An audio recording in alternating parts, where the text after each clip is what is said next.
Então, pessoal, nessa aula nós vamos fazer uma revisão usando resolução de exercícios sobre o ciclo de Carnot e máquinas térmicas. Vamos fazer 3 questõezinhas rápidas sobre o assunto para a gente relembrar alguns conceitos.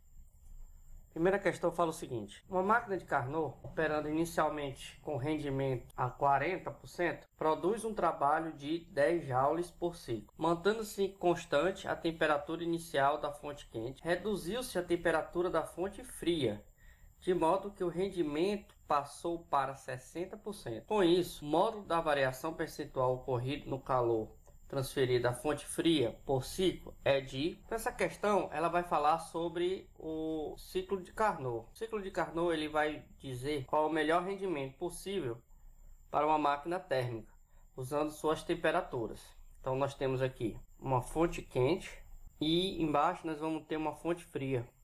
Aí nós sabemos que o calor ele é transferido do corpo com maior temperatura para o corpo de menor temperatura. E no meio dessa passagem da fonte quente para a fonte fria, nós podemos ter a realização de trabalho. E o Carnot ele vai fazer a relação entre o rendimento máximo de uma máquina térmica, e nós temos a temperatura da fonte fria com a temperatura da fonte quente. Basicamente é isso. Então vamos por parte. Na primeira etapa, o rendimento é de 40%. Então isso quer dizer que esse N é 0,4, que é a mesma coisa de 40%. Então, pela formulazinha, nós temos que 1 menos TF1, que é a temperatura da fonte fria, primeira etapa, dividido pela temperatura da fonte quente, primeira etapa.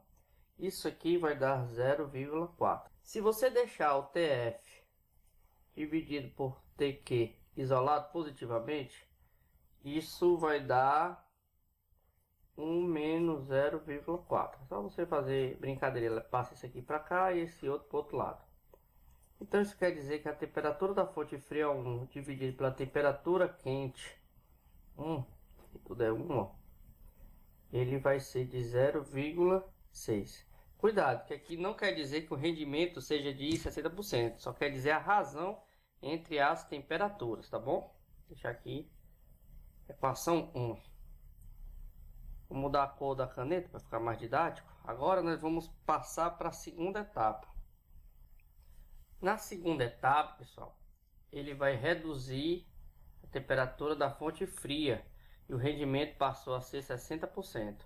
Então, o rendimento na segunda etapa é de 0,6 ou 60%. Então, 1 menos temperatura da fonte fria 2 dividido pela temperatura da fonte quente 2 vai ser 0,6. Se você isolar aqui a temperatura da fonte fria dividido pela temperatura quente da etapa 2, vai ficar 1 menos 0,6, que vai dar, portanto, 0,4. Aqui é a parte 2, na segunda etapa.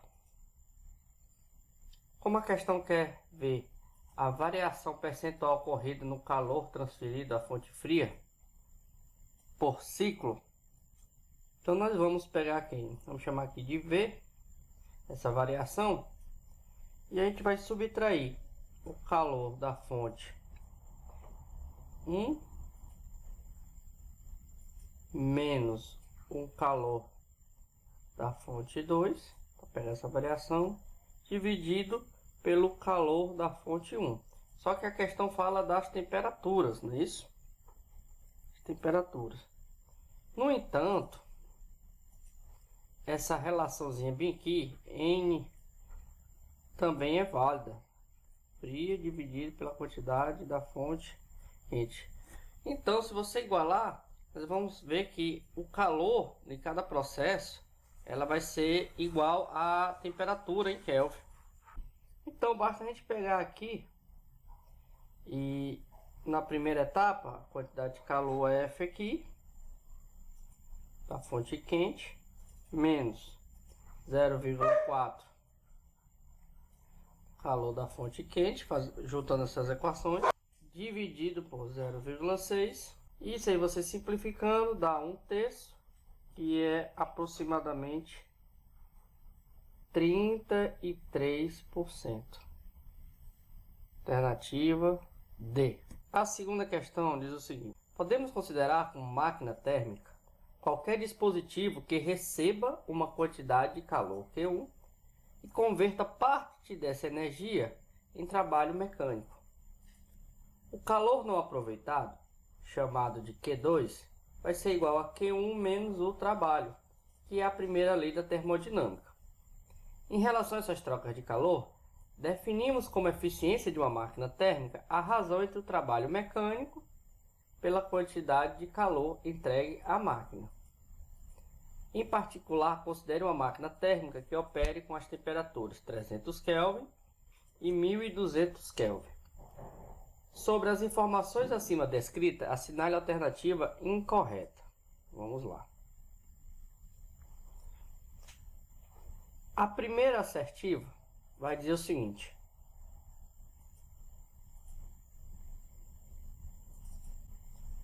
todas as máquinas térmicas devem satisfazer igualmente a primeira e a segunda lei da termodinâmica.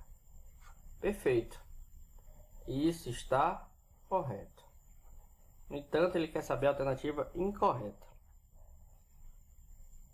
A alternativa B vai falar que a eficiência máxima de uma máquina térmica que opere entre as temperaturas citadas é 75%. Bem, então tem que fazer umas continhas aqui. Então, eficiência máxima é Carnot. E o Carnot diz que é rendimento máximo vai ser 1 menos temperatura da fonte fria dividido pela temperatura da fonte quente. Então, nós temos 1 menos. Quem é a temperatura da fonte fria? Nós temos 300 e a temperatura da fonte quente 1200. Lembrando que sempre tem que estar em Kelvin. Então vai dar 1 menos 1 quarto. 1 quarto é a mesma coisa 0,25. Então nós temos 75%. Então a alternativa também está correta. A alternativa C vai dizer que diminuindo pela metade as temperaturas, o rendimento máximo que opera entre essas temperaturas não é alterado. Então vamos fazer aqui a letra C. Então ele está dizendo que o rendimento, se você diminuir pela metade, não vai ser alterado. Olha pessoal, se aqui é uma fração, se eu dividir isso aqui por 2 e isso aqui por 2, não vai mudar nada na equação, porque esse cancela com esse. Então permanece a mesma. Matematicamente seria 150 dividido por 600. E o rendimento vai dar também 75%. Então, a alternativa C também está correta. Então, vamos para a letra D.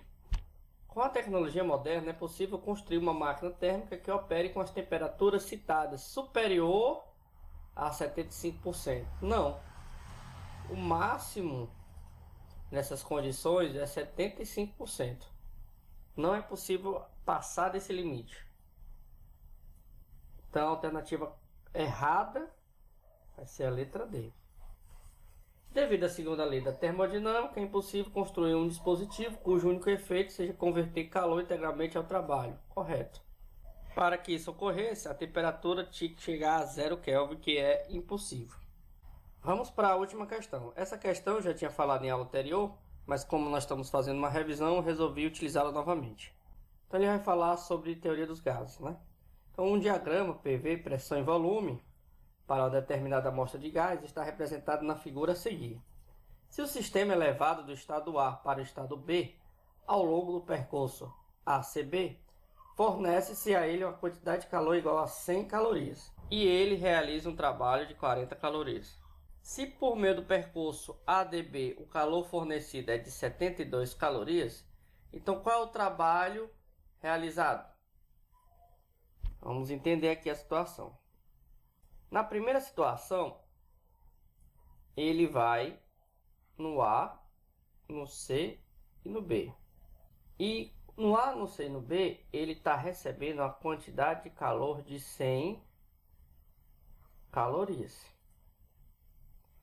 E com essas quantidades de calorias, ele conseguiu realizar um trabalho de 40 calorias.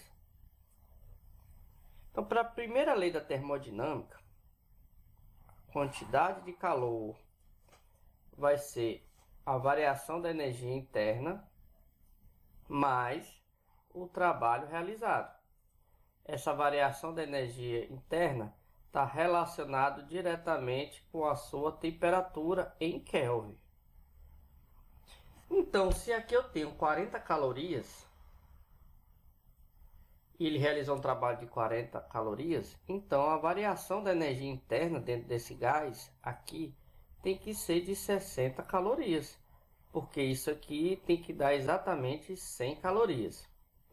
Na segunda situação, ele vai no A, no D, depois no B. Observe que ele vai chegar sempre no mesmo ponto, que é do A para o B. E aí ele recebe uma quantidade de calor de 72 calorias. E aí ele pergunta qual é o trabalho realizado. Para a gente saber o trabalho realizado, nós devemos saber qual é a variação da energia interna. Se ele chega no mesmo ponto, o A e o B aqui, o final é o mesmo, então quer dizer que ele vai receber a mesma energia interna. Ou seja, a gente pode estar utilizando os 60 calorias. Então nós temos certeza que aqui é 60 calorias. Bem, se ele recebe 72 calorias e a variação da energia interna aqui foi de 60 calorias, então só sobra 12 calorias de trabalho. Alternativa C. Então, pessoal, é só isso. Eu peço que vocês revisem bastante a primeira e a segunda lei da termodinâmica, que ela costuma cair no Enem. E é um assunto, tem muita teoria, tem muito conceito, é importante você dar uma estudada. As contas são fáceis, mas a teoria, ela é uma teoria complexa, que ela envolve todo o mecanismo, desde microscópio a macroscópio, com relação às variáveis de temperatura, pressão, trabalho, calor. Então dê uma revisada no livro texto, responda as atividades e na próxima aula nós já vamos começar com um assunto novo. Qualquer dúvida, poste nos comentários.